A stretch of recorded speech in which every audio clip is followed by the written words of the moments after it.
There is a lot of talk about formal English, and that might scare you a little bit, but it's not that big of a deal. It's a challenge, but if you try to learn it, it will make your writing so much nicer to read. And I think that you will enjoy what you have written yourself as well.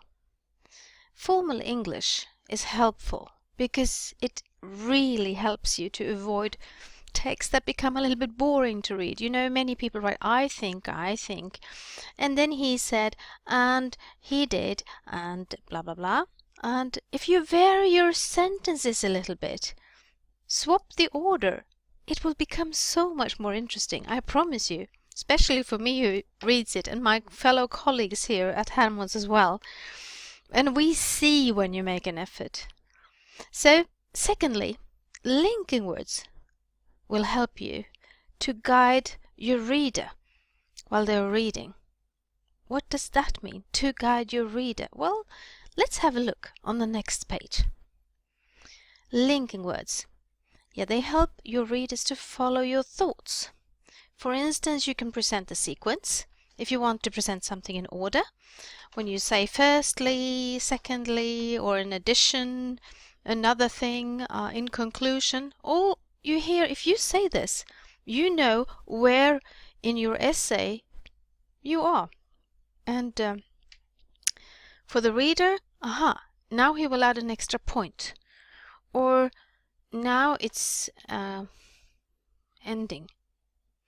And then if you would like to add information, that doesn't mean that the paragraph has to end, but you would just like to add something that is interesting. You say, in addition, furthermore, also.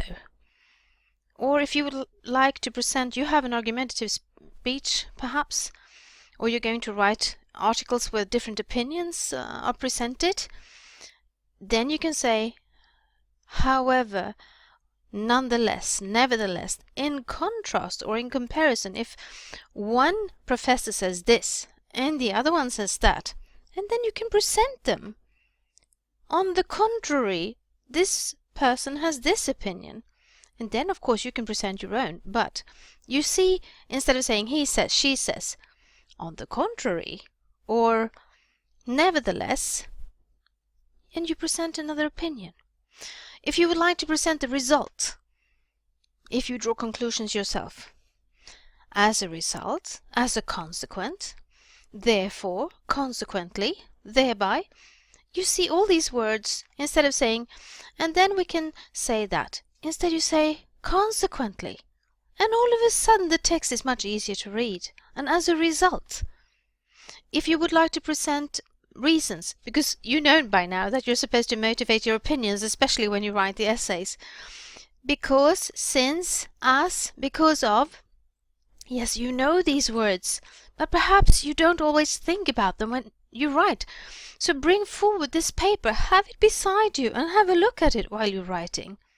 It will help you so much. And if you would like to compare opinions, before I was talking and presenting contrasts, perhaps you would like to compare the opinions. Similarly, perhaps they have the same opinions. Also, same as, compared with. Perhaps there's just a slight difference. Perhaps they have the same opinion. But it's all a question of comparisons. If they're good or bad, doesn't matter. It's just a question of comparisons. If you would like to emphasize that this is so important, you know the word indeed. You often hear it in TV series. You can also say undoubtedly, admittedly, in fact, particularly, in particular. Clearly. Clearly is a very short and good word to use, so I really suggest that one.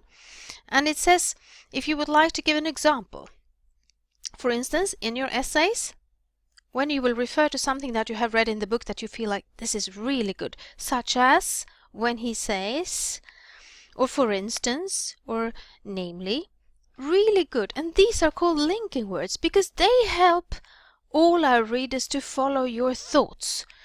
And they help you to vary your language instead of starting with a subject and a verb, which is so easy to do. So have this in mind, keep it beside you as you're writing, and I promise you that you will become a much better writer, no matter your personal feeling for English, but you will improve during this course, I promise you. So good luck with that. How can you vary sentence openings? Well, many times people start, I'm not talking about you in particular, the, it, this, or I, which can be a little bit tedious, which is the same word as boring. So read down below here. It's the same sentence that has been transformed into so many varieties. I won't read them all, so I hope you download the PPP or the PDF to see what you can do with the same sentence. And if you take time and work with this, I promise you that your grade can go up without too much effort. Because it's all a question of sitting down and working, focusing on the language and not just the task of what you will do writing an essay. Thinking about the book, think about the language as well. For instance here, the biggest coincidence that day happened when David and I ended up sitting next to each other at the Super Bowl. You can take another here. In an amazing coincidence, David and I ended up sitting next to each other at the Super Bowl.